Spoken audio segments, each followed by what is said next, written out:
Hello and welcome back to Umineko. This is a weird one. I This is a weird one. Yeah, we're recording this for the third time. Yep, because my footage got corrupted, and then the recording software decided to fuck me during the last time we were trying to re-record this a bit. So now, hopefully, finally, we'll be able to get through this and then start reading shit that uh shit that we haven't read already.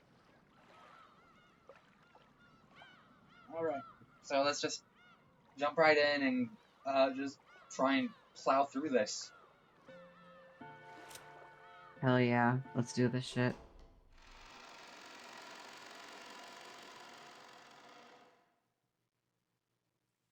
Rosa eventually regained her calm. The men wanted to hurry her into talking faster, but Kyrie intervened. If something like that really had happened, then it would have been a terrible experience that Rosa wouldn't want to remember. After taking several deep breaths, with her hand over her chest, it seemed that she had more or less resolved herself to talk.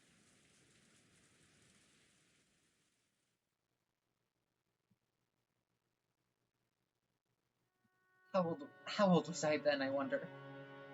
Middle school, probably, though I don't remember well. Anyway, I think I was about that age. Which means maybe about 20 years ago. Back then, my grades weren't very good, and Mother was always angry at me. I tried to do my best in my own way, but I couldn't match up to Mother's expectations at all. Mother was always very strict with Rosa. I sympathized with her at the time. You say that even though you were always talking behind her back? Would you give it a rest, Ava? And then? Where'd you meet Beatrice, Rosa-san?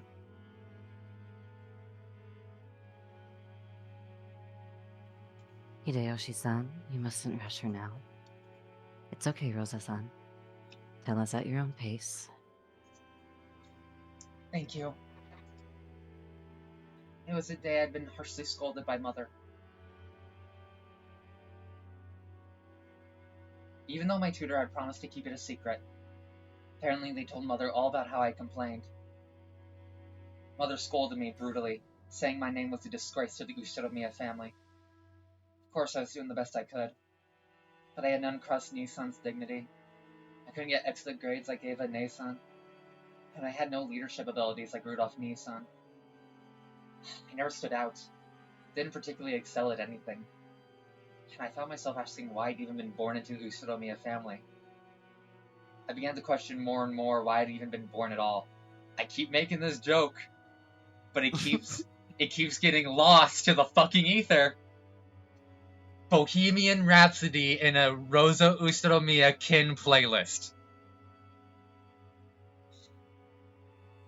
Let's see if this time that joke will make it to the internet. And the mama ooh is just mad. It's Maria doing the backup vocals. Good thing I thought of that. This is what happened on the day I experienced my mind going blank for the first time. For the first time in my life. So real. This was the day I realized. This is the day I found out I had a dissociative disorder. Real shit. For the first time in my life, I realized that in addition to facing or surrendering to my problems, I had the third choice of running away. Though I say run away, there was no way I could have left Rokkenjima and gone somewhere else. But anyway, I wanted to run from the mansion and my own self at the time. In a way, it was like a kid running away from home, or maybe a passive sort of suicide. I wanted to disappear. Or maybe it was that childlike form of resistance where I tried to make my parents worry by disappearing. I childishly thought that if I went to the center of the forest, escaped from the Ushiromiya house, and maybe became lost, then I'd make them worry and teach them a lesson. And then you went into the forest that you were told never to enter? Yes. After reaching the beach, I followed alongside the ocean. I didn't have any particular reason, but I felt that if I went around to the opposite side of the island, there might be a place that no one knew about, which might become a hidden house just for me. If you go around by the beach, that'd be impossible. It becomes a cliff partway, right? There's no way you can pass that way. Of course. So I kept going wherever I could, which kept taking me deeper and deeper inland. It's a horrible forest without any paths, but that was comforting to me then.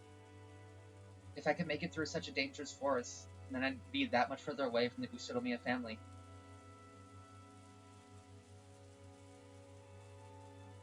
How shameful. If you were scolded because of your grades, all you had to do was work harder. Read the fucking room, Ava. Read the fucking room. Every time we read this, and that's just it's not even me repeating the joke, it's just my genuine reaction. Also, Ava would 100% bust unions. Oh, yeah. She probably has. Oh, absolutely. It's 80s Japan. Were there unions in 80s Japan? Yeah, I was just gonna ask. I was like, I don't know if, because I was like hesitant on, it, but is this really the place? Is this really like the time and place that would have unions? Yeah. Because I'm pretty sure in the US, unions were still very... It wasn't like the 50s and 60s where, like, the unions were fucking everywhere. Mainly for physical labor, manual labor, jobs. But if you watch any movie set during that time, especially a mafia movie, like a gangster flick, like, they have to bring up unions. Mm-hmm.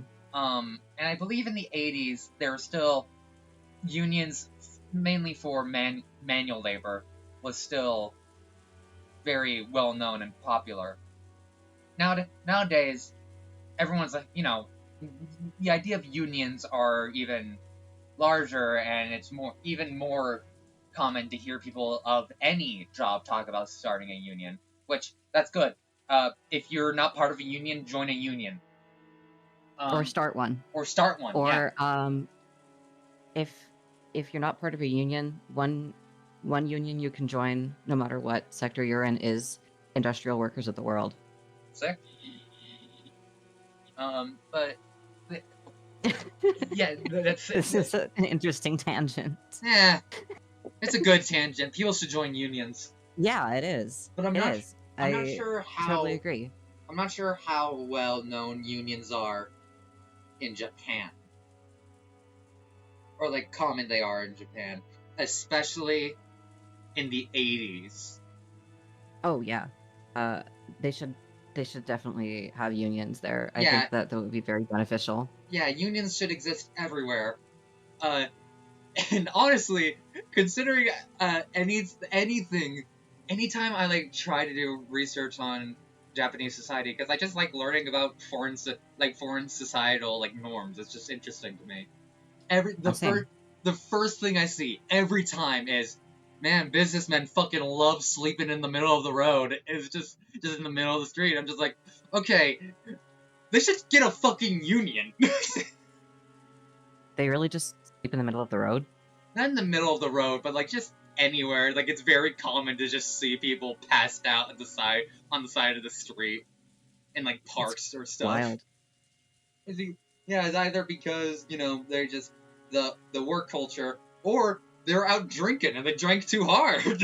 Oh, yeah, that makes sense. Because that's what you do to blow off stress from your horrible job. Your fucking horrible job that you're not paid enough to do. You never see your fucking kids, and your wife's getting on your ass about it. Sorry.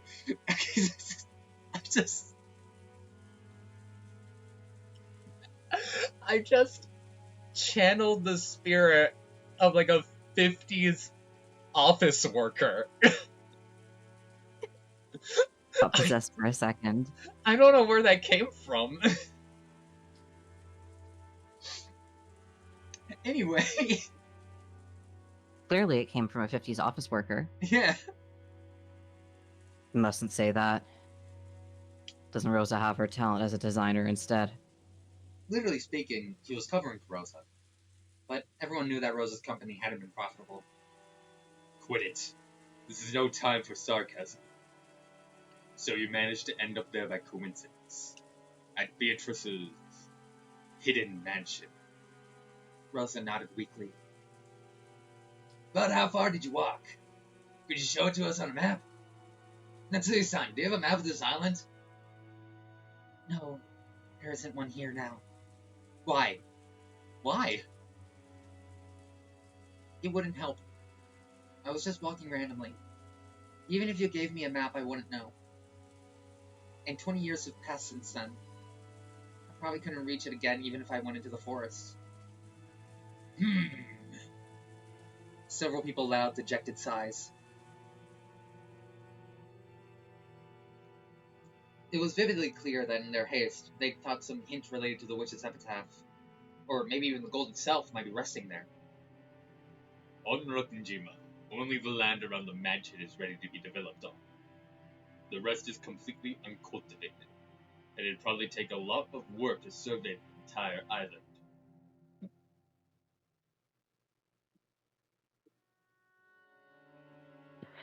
But just knowing that it actually exists is helpful.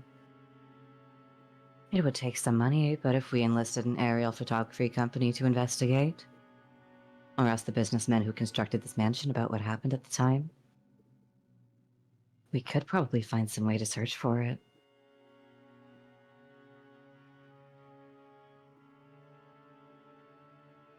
That's right. At least we have more options now as opposed to when we weren't sure it existed. Indeed. It may be worth investigating right away. Siblings will do that investigation together. We won't leave you on your own, Nissan. It wasn't yet certain that the gold was hidden in that secret mansion, but the sparks seemed to have started flying between Kraus and Eva already. Give it a rest for now, you two. Rosa, please continue. Yes.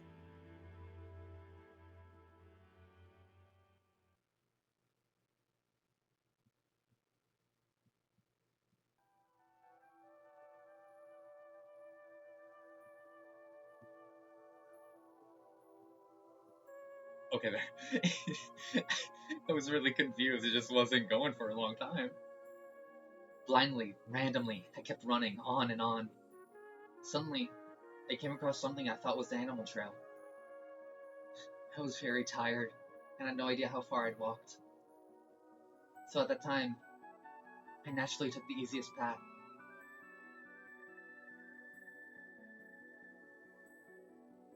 As I did, suddenly, right before my eyes, a very, very tall fence appeared. It was a fence wonderfully adorned in a Gothic style. For an instant, I thought I'd gotten turned around and returned to the original mansion. Of course, there were fences around the mansion to stop us from entering the forest, but this fence was decorated differently, and, moreover, it was very tall. It probably reached a full 2 stories up. It was covered with ivy and created a mysterious, solemn atmosphere. At the time, I believed in the legend of the Witch of the Forest, Beatrice. I had been told that she was frightening, but some of the servants told me that she'd sometimes help you if you respected her. Since I had little confidence in those days, I believed the only way I could be saved was by receiving her help. That's why I thought what I did. I believed that this was the fence of the mansion belonging to Beatrice, the Witch of the Forest. I thought that if I could meet with Beatrice, she'd definitely save me. So I decided to try going in. But the fence was very, very tall, and it didn't look like I'd be able to go over it. So I chose to walk around it. I thought that if I did, I'd eventually reach a gate. But it wasn't that easy. The fence had an incredible length to match its incredible height, and no matter how far I went, I didn't reach a corner. It might have encircled a massive area. Or maybe I just had that impression because my child's legs made it difficult to walk in the forest. Anyway, I couldn't find a gate for a while, and I started to feel sad, as though the witch had rejected me. As I did, I eventually came upon a large tree, whose twisted roots had bent the fence. It might get my clothes dirty, but if I crawled, it looked like I'd be able to sneak in. And there you found the hidden mansion? I don't know if it was the hidden mansion we've been talking about. Still, at the very least, it wasn't a place that we know of.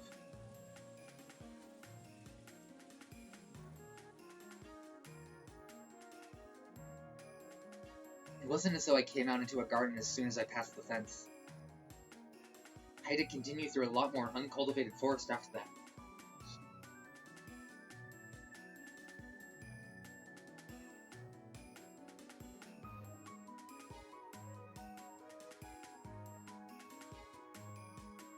As I did, the forest suddenly opened up, and what appeared there was an unbelievably fantastical scene. To think that on Rokkenjima, where I thought only we lived, there could be such a wonderful mansion hidden away. A beautiful flower garden spanned the front of the mansion. It was a flower garden of a completely different design from the rose garden we know so well, and it was very lovely. Of course, the mansion was also wonderful. It was a couple of sizes smaller than ours, but it was still elegant and adorable at the same time. Then, I saw her figure. I saw her sitting in a garden chair positioned to give a view of the flower garden, wearing an elegant dress. It was that black dress embroidered in gold that we would later know from that portrait. I hadn't seen an elegant dress like that except in fairy tales and on the stage of musicals. For a person to be wearing it as their normal clothes, that in itself seemed quite fantastical. That mysterious scene was enough to make me lose my sense of reality. If someone had told me then that it was a dream, I might have nodded obediently and waited to wake up in my bed. I'd forgotten to hide myself in my shock, so she eventually spotted me. At first, her expression was quite listless, but when she noticed me, her eyes opened very wide. It was only natural, considering that I guess she didn't know had suddenly appeared. I lowered my head automatically, planning to greet her and apologize for entering without permission.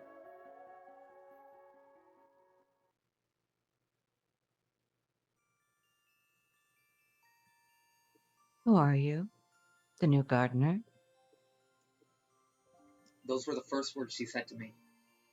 I grew slightly calmer, because I realized that we could talk to each other.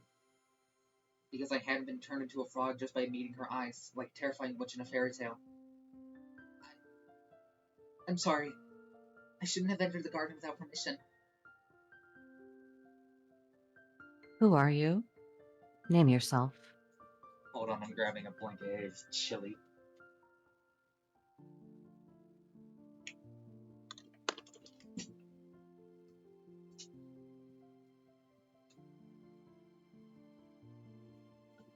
I think she's grabbing a blanket. What was that? I think she's grabbing a blanket. Yes, I am. I just barely faintly heard you from my headphones. But no, I'm getting chilly. Even though it's fucking like 95 degrees outside. 95? I think. I don't know. Crazy. Fahrenheit. Yeah. I just making sure. Yeah, it should be. It's about 95. I don't know the conversion. Yeah, me neither. Let's see, 95. It's hot. It's hot. That's all you need to know. It's hot. I do have my AC. Oh, that's like 35 degrees Celsius. 35 degrees Celsius. Yeah. Yeah. I do have my AC on. But if I turn it off, it's just gonna get boiling hot so fucking fast. Yeah.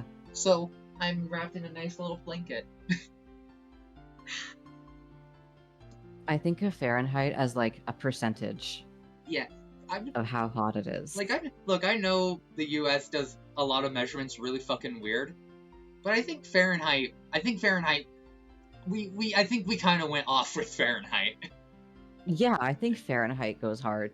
Like, I think it's the only one that does. It makes way more sense, I think, because it's like, have you seen that Tumblr post where it's like it describes Celsius is asking how hot it is to water. Yeah, like asking that's water why how I hot it started is. thinking of it that way. Yeah, Fahrenheit's asking how hot it is for humans, and then Kelvin's asking an atom how hot it is. And also, there's this thing. Again, I read it on Tumblr years ago, so I have no idea how accurate it is, but I just decided to integrate it to my belief system because it's funner that way. Or more fun for you sticklers out there.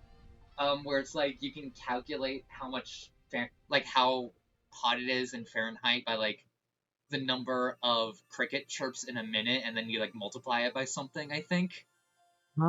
That's crazy. Do not take my word for it. I don't know how accurate that is.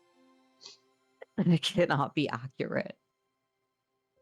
Like, if that's accurate, I'm shooting myself. No! Like, but I was just like, yeah, alright, I'll... chirp? Huh? Do crickets chirp more when it's hotter? I don't know. That's strange. I'm just gonna look up cricket... That's weird. Cricket chirp... Our second tangent temperature. Today. This is such a random... This is such a random tangent. Okay, okay. Is this... What? Alright. Count the number of chirps in 15 seconds and add 40. The sum usually approximates the temperature within a few degrees Fahrenheit. That is from the Department of Entomology at... What is this college? Nebraska. At Nebraska... Okay, why did Nebraska's college? Nebraska U, I guess. Crazy. I don't believe that. I'm choosing not to believe it. University of Nebraska-Lincoln. That's what it was. According to this article from the Entomology Department of University of Nebraska-Lincoln. That's how you calculate. That's how you can get an approximate Fahrenheit temperature. I'm choosing not to believe it. Because that just sounds fake. I'm choosing to have a bad review on it. Nuh-uh. Yeah. I am Ushiromiya Rosa. Ushiromiya. Huh. One of Kinzo's family? Huh? Yes. I'm Kinzo's daughter. Good afternoon. I was a little surprised. After all, father was a great man, feared by everyone. And yet, she had spoken of him without using honorifics. So I was immediately terrified of her. After all, if she could refer to my fearsome father that way, she must be a witch with incredible power. After staring at me curiously, she beckoned me to come over. Frightened as I was, I obeyed. After all, I thought she might really turn me into a frog. The closer I got, the stronger that fear became. After all, as I keep saying over and over, that woman and her dress in the flower garden in the mansion. That whole picture was so fantastical and beautiful that it seemed separate from reality. It probably wouldn't surprise me at all to learn that she really was a witch. I was really lucky. She hadn't turned me into a frog. As I awkwardly stood there, stock still, she motioned to an open chair and urged me to sit down. Have a seat. Welcoming and speaking to those who visit this garden for the first time is my sole pleasure. Of course, I have no pleasures other than that. As she said this, she let an unhappy smile show for just an instant. But I was full of a strange mix of tension and excitement. I rudely asked her a question all of a sudden. Are you the witch of the forest, Beatrice? Indeed, I am Beatrice. And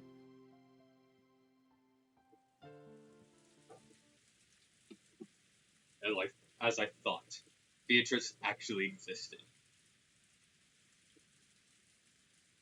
Did she really look like the portrait? Yes, really, just like the portrait. Can you imagine being little kid Rosa? It's a few years after you watched a woman. Oh wait, wait, yeah, she said that she has said by now that she watched Beatrice die. Yeah, or something like that. Yeah, she said that she saw Beatrice die and like that can't be alive. Can you imagine being Rosa, seeing this woman die, and then a few years later, her grandfather puts up a portrait of her?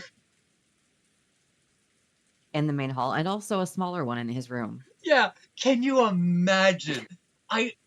Oh, no wonder Rosa Smaller turned one out in like his room this. because a smaller one in his room because he knows For he those can't be lonely bothered nights. to leave the room. That too. Well, I was going to say something vastly different, but that works. God, But for Kinzo, I think every night is lonely. just God, can you? I can't imagine what that would do to a developing brain. Oh, yeah. No wonder this is how Rosa turned out. And not be able to tell anybody. Oh yeah, God. And also have a daughter that's obsessed with the witch. Yeah, and you're sitting there like, oh God. I think how old do I tell her that? How old does she have to be before I tell her I saw her die? Okay. So, she wasn't just a witch from Foz's imagination.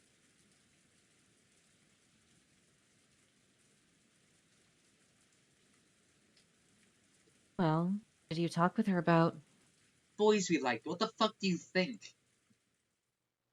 As she prepared some tea, she asked me all kinds of things about myself. First, she was surprised that I had come through the forest. It seems she believed that many dangerous wolves lived outside the fence. So when I told her I'd come through the forest to reach this place, she was shocked. She asked how I managed to escape from the wolves. Did I give them a biscuit and they let me go? Or did I cover myself in a magic cloak? That kind of thing. Sure sounds like a witch. What an interesting person. Quiet, dear. This goes way back. But didn't Father threaten us, saying we should never get near the forest because of the wolves that lived there? Yes, he did say something of the sort. Ridiculous. Even though Japanese wolves went extinct long ago.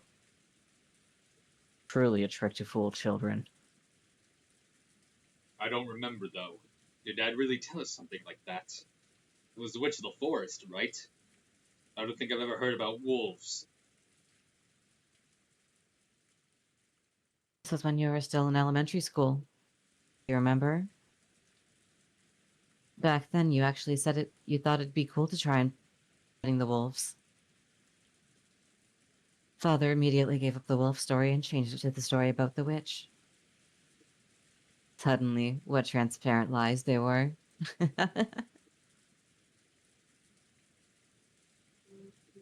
At the time, the witch story had a much more immediate effect on you, Rudolph, than the wolves.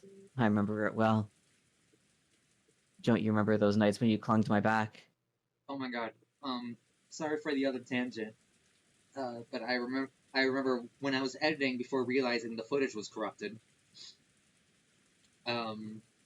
That in the original recording, I was talking about how my backlog is like so insanely backed up, like that, and like I mentioned how Karina was pregnant, and you made a joke. Yeah, when you're uploading this video, she's probably already gonna have the baby. And here we are. And She has the baby. Like it's been a month or something. crazy. And like I can't yeah, that's how insane this is. Which you can tell. Did she just have the baby? Like, No, she had it back are you in are you she had it back in May, I believe. Oh, okay. She had her. Jesus Christ, me. It's It's pronouns, baby. But no, I fully just, yeah, I can't believe that's how fucked up this release schedule is. Which you can tell if you went back to the previous episode and looked at the date of the save file when we like started reading, and then look at this one. It's like a few months. It's like quite a substantial amount of time difference. Fun.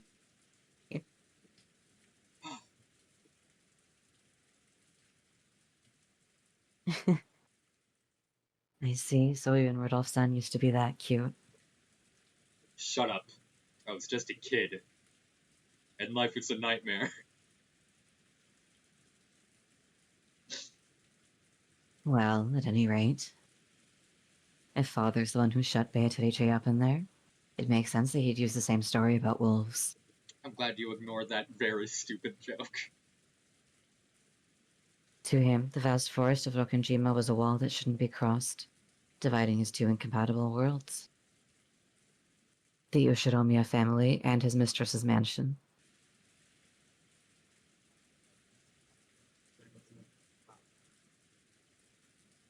Considering the height of that fence, it does sound as though Father turned that whole area, garden and all, into a giant jail cell. Just like a border dividing his two separate worlds. Wolves aside, could there have been some breed of stray dogs there at the time? Perhaps the fence was there to protect against those.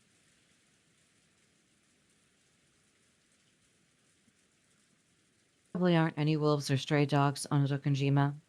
That fence was probably a border between us and Beatrice. Well, she innocently believed that story about wolves. That's pretty naive. That's nothing like what I'd expect a witch to do. You're right. I sensed that too. She was very pompous, just like my image of a witch. But she was somehow very childish. She was, how should I put it, too straightforward. She gave me the impression that she didn't know anything about the world. It was as though she'd come from some fairy tale land. She really was a strange person. What happened after that? Did you end up talking about Dad at all? Yes, once every few days, usually on an arranged day, but sometimes suddenly. Father would casually appear and they'd drink together, or else take a walk together or something. She said she just happened to be alone on the day I visited.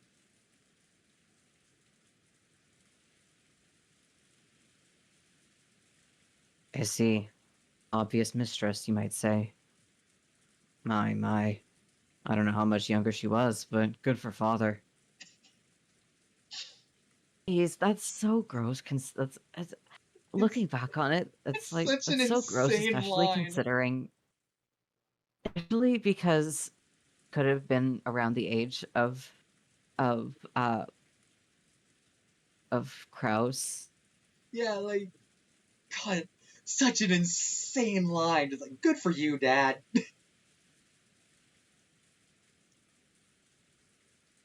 Yeah. We can be sure this was no indecent relationship.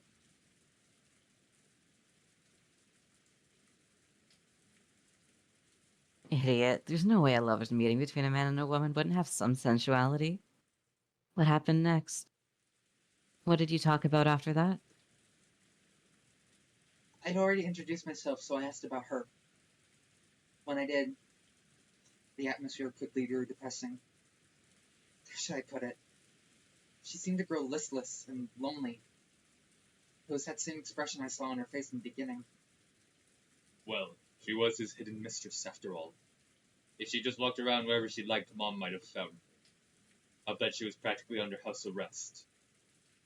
Even though she had beautiful clothes, a beautiful mansion, a garden, she must have felt pretty cramped. I'll bet she had it rough. And then? She was definitely worried about something. I remember feeling really sad myself. When I realized it wasn't something I could do anything about by talking to her, she seemed to forget I was even there. She gazed vaguely off into the distance and was silent for a long, long time. I thought I must have said something wrong, but it didn't seem to be the type of atmosphere where I could apologize. So I remained silent too for a long, long time until she remembered I was there. I'm gonna say something that might be a bit wild. I think Rudolph. What? I think Rudolph is the best parent out of the siblings. Why do you think that? Just from what we know, now I could be forgetting something, but like the one shitty thing he did to Battler was remarry quickly after his mom died.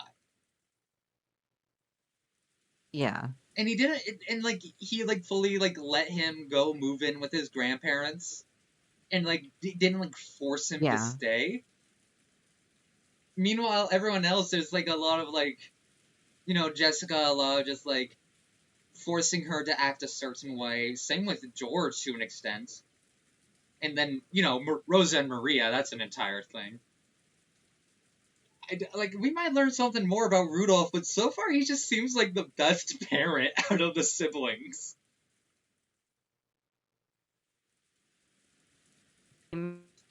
He agree. I mean,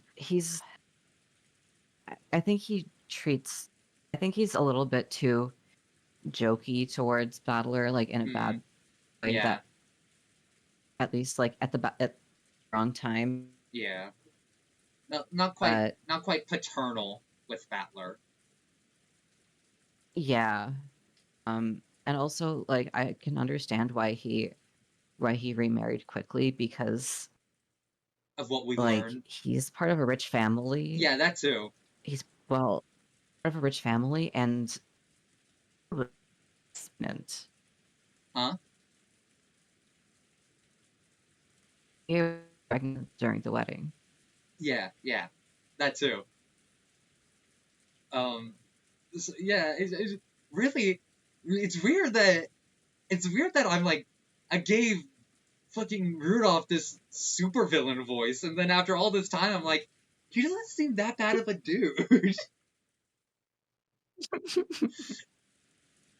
Like, he doesn't seem too overtly awful like so many of the others. Yeah. I'm just laughing because of our discussion earlier on Rudolph. Rudolph and Bruce Wayne, how they would interact with each other. For context, we had a conversation about that. My thought is that Rudolph would have a one-sided rivalry with Bruce Wayne. Like, he would think him and Bruce are like ultimate enemies. But Bruce Wayne does not think in the same way. And every time they meet each other at like a business thing, Bruce Wayne immediately starts flirting with Kirie in fluent Japanese.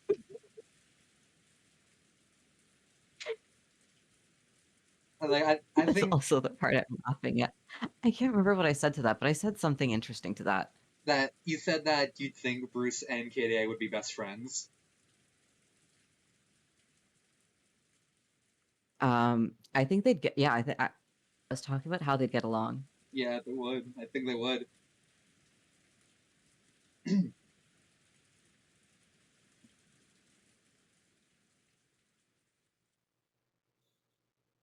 And then she muttered unexpectedly,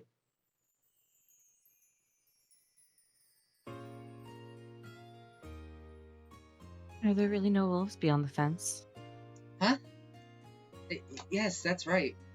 I've never seen wolves, not even in a zoo." What is a zoo? Ah, it's a place where they keep all kinds of animals. They're full of rare animals like elephants and giraffes and pandas. So there aren't any wolves in a zoo? Then, it might not be so scary. This Beatrice is so cute. Even if there were wolves, all the animals are put in cages, so it's safe. That's why you can safely look at them and learn about them. The mighty witch of the forest was apparently terrified of wolves. I remember they looked pretty funny to me at the time. Maybe wolves are like, fighters for her.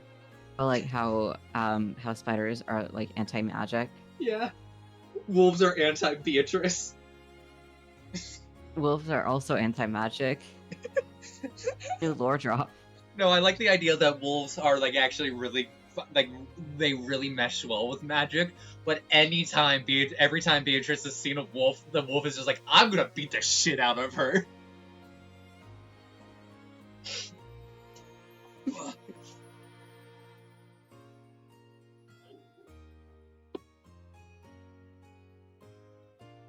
How am I any different? Huh? She didn't know about zoos. I explained how fun zoos could be, but it was very difficult for a person like her who never visited one to understand. On the contrary, as I explained it to her, her expression grew increasingly dismal. She couldn't see the difference. Apparently, even though she lived in an elegant mansion that was surrounded by a high fence and seemed to lack for nothing, she couldn't see how she was any different from animals shut up in cages. This part kills me every time. Holy shit. Yeah, it is a... Oh, Who am I? Everyone calls me Beatrice. And that does indeed seem to be the name of a great witch, as you say. But that isn't me. Use any magic? I simply have the soul of that witch sealed inside my body. huh?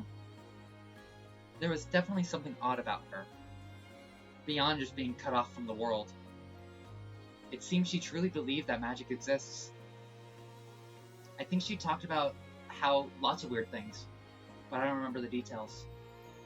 All I thought was that this might be a person to be pitied.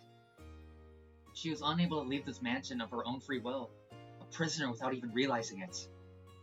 And she didn't know anything about the outside world, didn't even understand who she was. She probably vaguely realized that she was to be pitied. But since she didn't know anything, she seemed incapable of recognizing her own unhappiness. Long ago, when I told Nae-san that I felt sorry for a bird in the cage, she said this: "A bird that only knows about the inside of the cage doesn't long for the outside." But this wasn't a bird. She really was a person. Even if she'd never been outside the cage, she understood that there was more to the world. So, I invited her. Do you want to try going outside the fence? There really aren't any wolves? There aren't. You'll definitely be safe.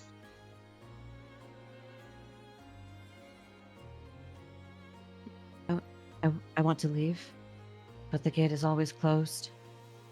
There's a place I came in through. It's got a crack you can slip through.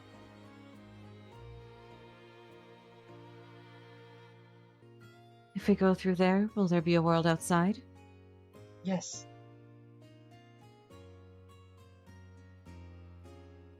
There really aren't any wolves.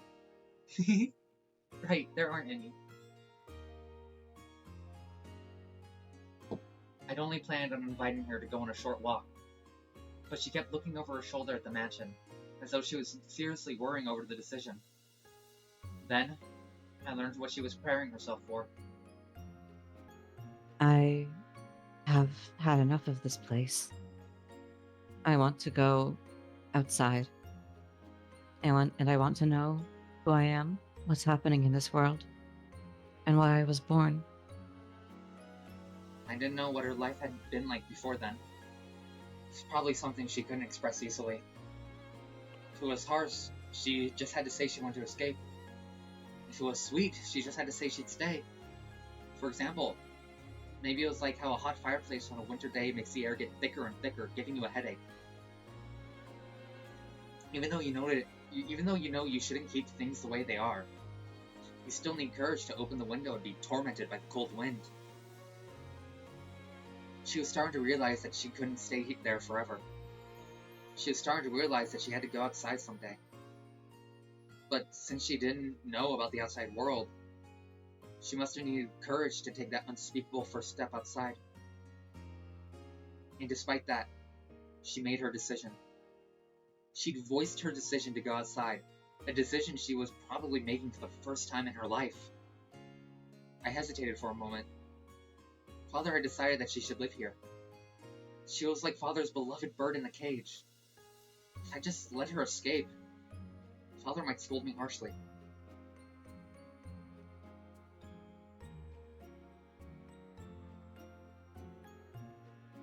I want to see. See what?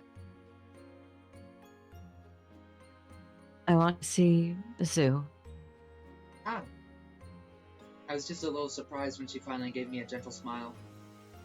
Could that have been a farsightedness brought about by her decision to venture out from her cage?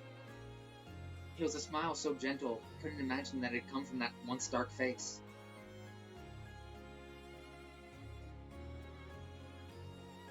When I speak with you, I keep hearing about things I don't know. I don't know about this. I don't even know about this thing called school, nor do I know about zoos. I don't know about movie theaters. I don't know about amusement parks. And I feel from the bottom of my heart that I want to know about these things. Will you take me to see them? Huh? Yes. I was nervous about how I could keep it a secret from Father. But her face looked so happy, so I went along with her and nodded. But she seemed not to notice the meaning behind my vague smile. She seemed to believe that I'd really take her to all those places. She was pure and genuine. She'd probably never been tricked by anyone. No, maybe it's better to say that she'd never learned how to doubt. Her smile was somehow radiant and yet pathetic. I wanted to find a way to grant her modest wish.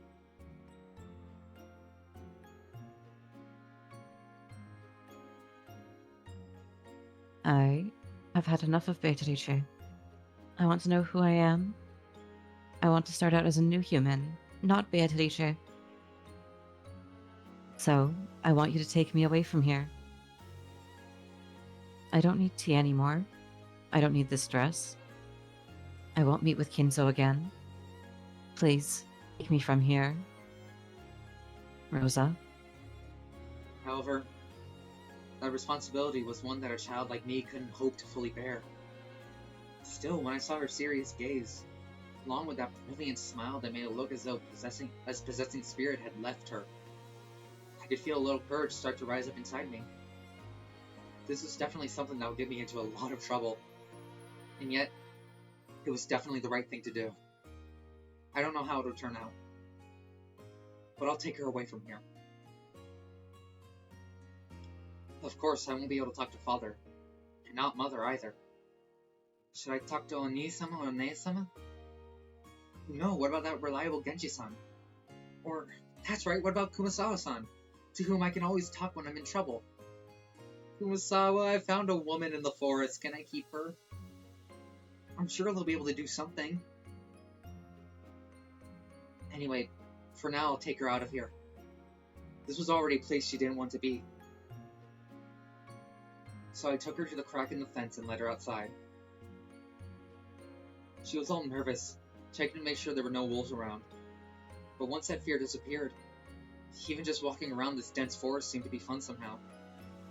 Every time she found something, she'd ask me about it. They were all really trivial things. What's that flower? What's that leaf?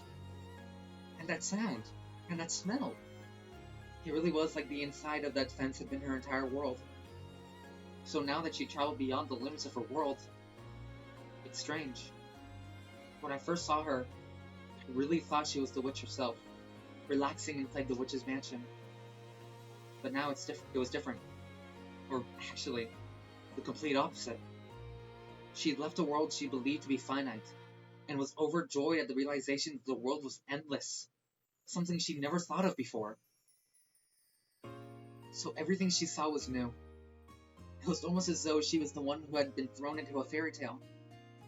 If she was Alice, then I felt almost like a rabbit holding a watch. To her, it was probably a really fun walk, filled to the brim with excitement. But I was actually at a loss of what to do. After all, I walked randomly to get here. Of course I didn't know the way back to our mansion. There were no lights in the forest, and I hadn't brought a flashlight, I realized it would be terrible if it got dark while we were still like this, and grew impatient. She was too innocent, and apparently she couldn't understand at all how frightening it would be to face the night inside the forest. But I was the one who brought her outside. I had to take responsibility somehow and resolve the situation. So I had a thought. Let's go out to the ocean for now. If we then follow the beach around, we should eventually make it back to the mansion.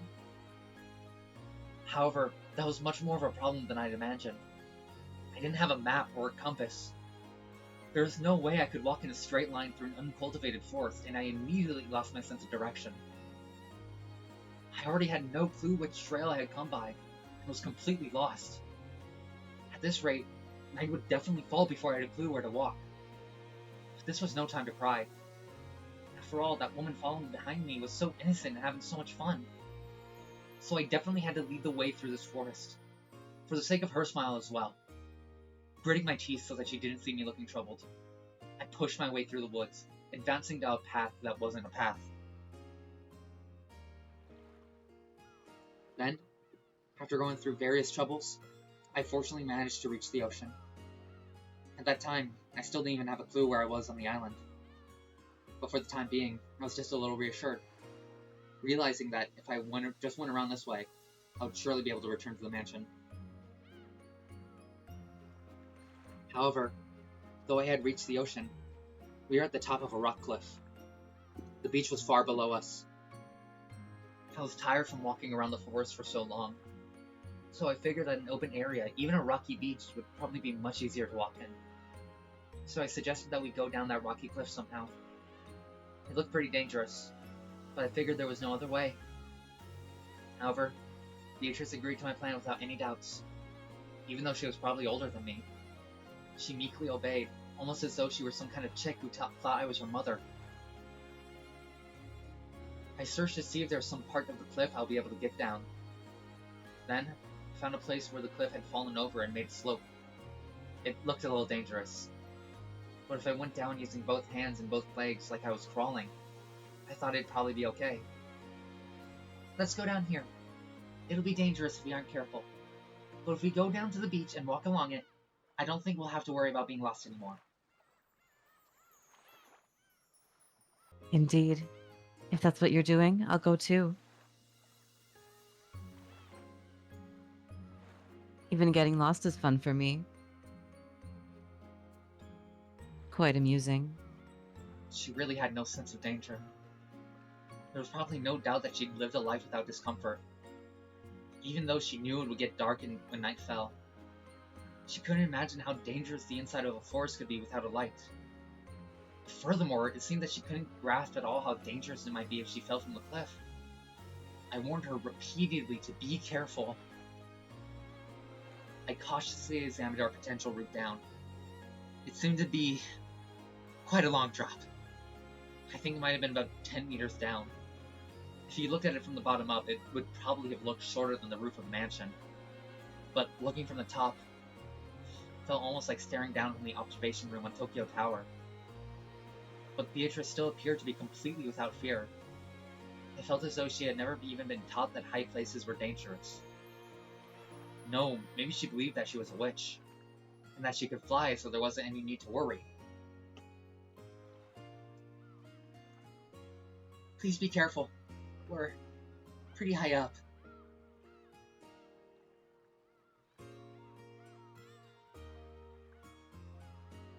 Indeed, I shall be careful. It looks like we can get to the ocean if we go down. Is there an aquarium there? No, there aren't any aquariums on this island. But there should be lots of fish in the sea.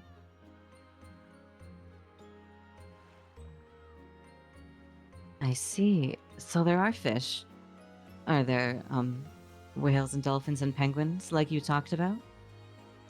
No, you have to go to an aquarium for those. And you'd have to leave this island to find your aquarium. Is that so? Well, I'm looking forward to it. What kind of fish are whales? Sorry for that jump cut. Now you know that there's been lots of cuts throughout this because my Wi-Fi keeps shitting out on me. Apologizing to. The audience.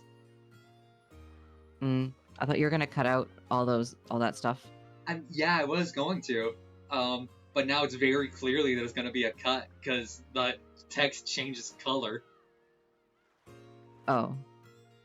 Yeah. So I thought I might as well explain. They're really big fish.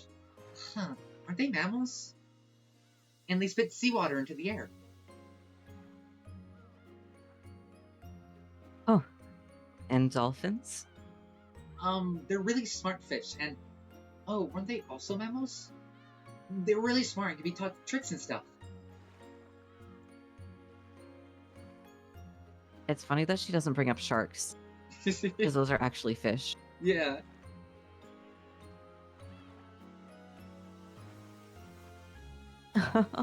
Then what about penguins?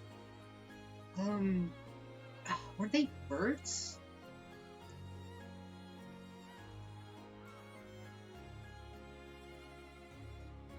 What's going on? We're talking about aquariums, but none of these things seem to be fish. I love this bit so much. Like, what the fuck are you? It's so funny. What are you trying to pull?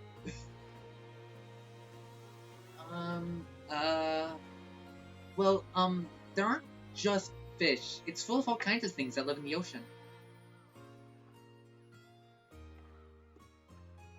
Oh, I really am looking forward to it.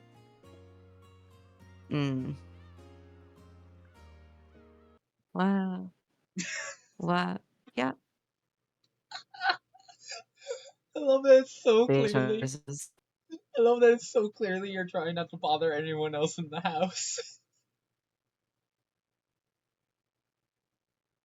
I mean, it doesn't like a large scream, but Yeah. from the text. You know what? Yeah, to be fair. She let out what might have been a funny, rushed, and short cry. No, it was probably a scream. It came right out of the blue. Her body separated from the cliff, and silently fell. I immediately wanted to say something to her. I wanted to say, didn't I tell you to be more careful?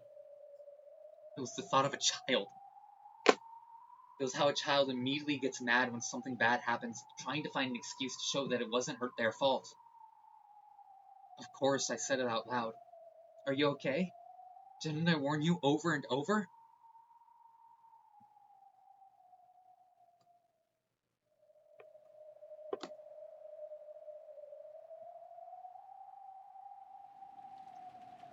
So, she fell from the cliff. Then what?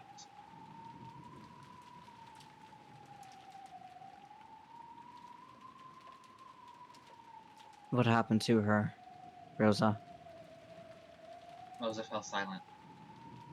Her gaze dropped to her feet, as though she were seeing through the floor into some disgusting memory.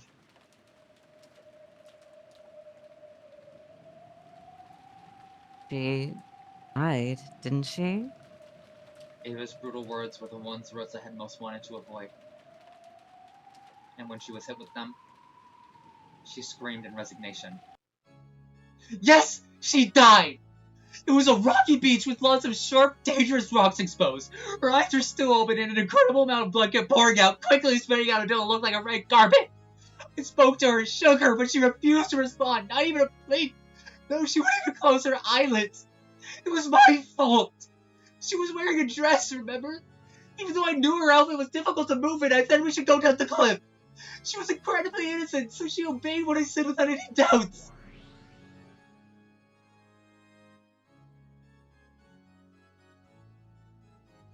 How long do you plan on remaining dead?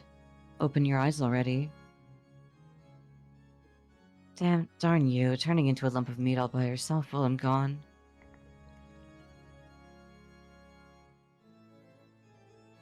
I was just flirting with your ass Nissan friends.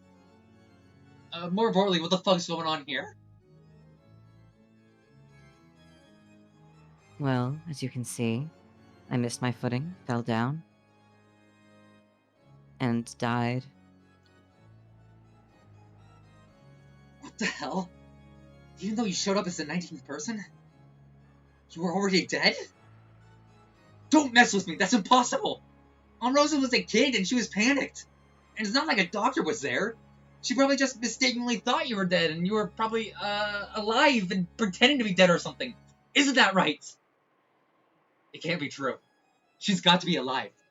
Otherwise, how can she be here? The kid-age Aunt Rosa shook Beatrice's body, crying. I stared into that face too. But her eyes were still open, and it really was a corpse. I wanted to dodge the issue by saying something vague like she must be playing dead. But no matter how I looked at it, it didn't look fake at all. It really did look like she was dead. Beatrice had fallen upside down from a cliff of that height, and her head had smashed against the pointed tip of those sharp rocks. Yeah, you probably would die after landing on those rocks from that height. But I couldn't accept it. No matter how dead she looked, she had to be alive. Then she went on to become this damn irritating witch. That makes all the inconsistencies fit. Grandfather must have kept her confined constantly in a hidden mansion. Then, to take revenge for that, she committed several atrocious murders. Aunt Rosa probably just mistakenly thought she was dead. But she was actually alive, and as soon as Aunt Rosa left, would miraculously breathe again. Then she somehow lived on until today and opened the current on her revenge drama. Otherwise, the facts don't fit together. I won't let you trick me so easily. Can you repeat it in red? That she's certainly dead. She has to be alive, right? It's obvious. How does that look alive to you? It's definitely dead. Ugh. My theory that the 19th person was grandfather's mistress, a human Beatrice, had been defeated. I had planned to strike back from a defensive position, but... Then, who are you? You just died, right? Don't tell me you revived yourself with magic! I've already explained that, have I not? The me lying over there definitely possesses my soul. But that body's nothing more than a cage of flesh tying me to the physical world. This is how that cage of flesh was broken. Do you understand what that means? I don't have a clue anymore. Keep having fun with your witch girl tricks. I'll listen to that in place of a snack. What the? It's empty. Hey, could I get some more black tea?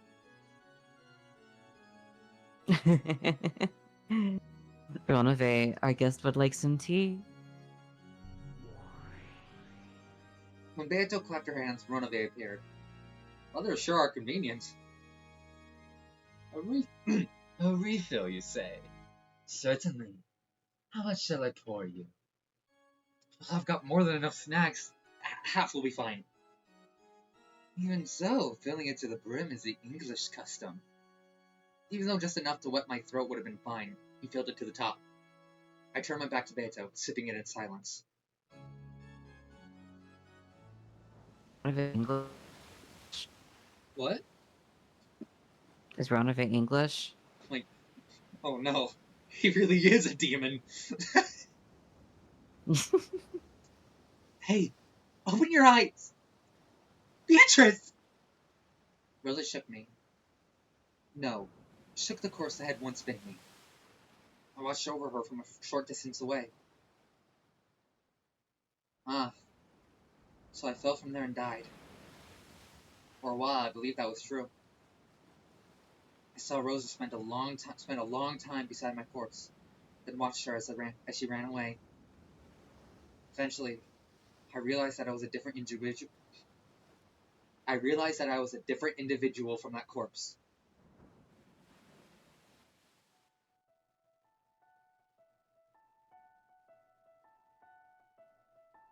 That's right. I am me. So I've finally managed to escape Kin's bond. Eventually, I felt the memory returning. The fact I was an endless witch who had lived for 1,000 years. Then I remembered that I'd been summoned by Kinzo, and that I'd been imprisoned by him for a long time. While being imprisoned in a cage of flesh, I completely lost my memory as a witch. However, thanks to Rosa, if you could say that, thanks to my accidental death, I'd now finally regained myself.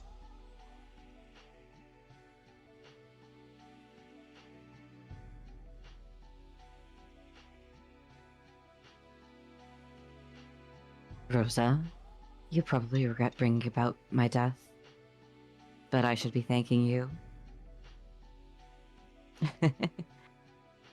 I couldn't see Rosa anymore. Did she go to call a doctor? Or was she so terrified that she ran away? It no longer matters. That soulless shell no longer has any value. And yet, I'm so frail now. Even this glorious midday sun is agony to me.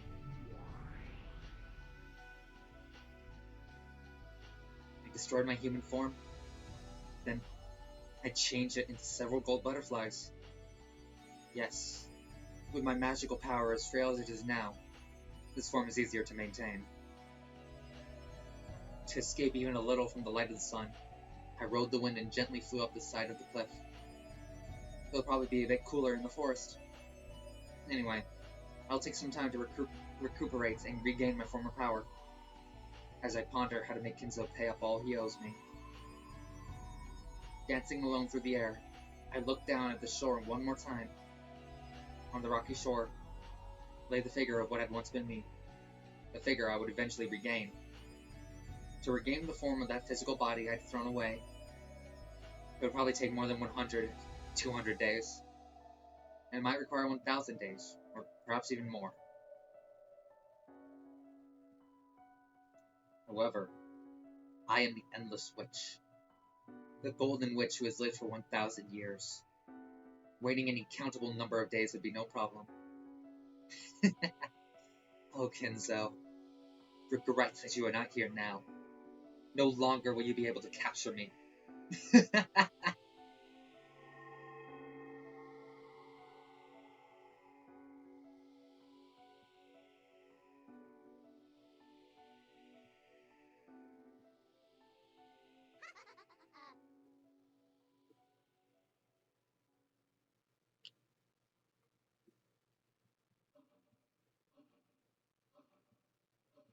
Holy shit, we did it! Shit, that's crazy. We did it without my fucking recording software shitting on me. Like, oh, we did it. Alright. Thank you for joining us on this very special episode. Yeah. Well, I hope you'll join us next time, in an episode that is far in the past, comparatively. This is gonna be like the quickest. Yeah. This is gonna be the quickest an Umineko video has been put out from recording. Thank you for watching, and I hope you'll join us next time. Bye.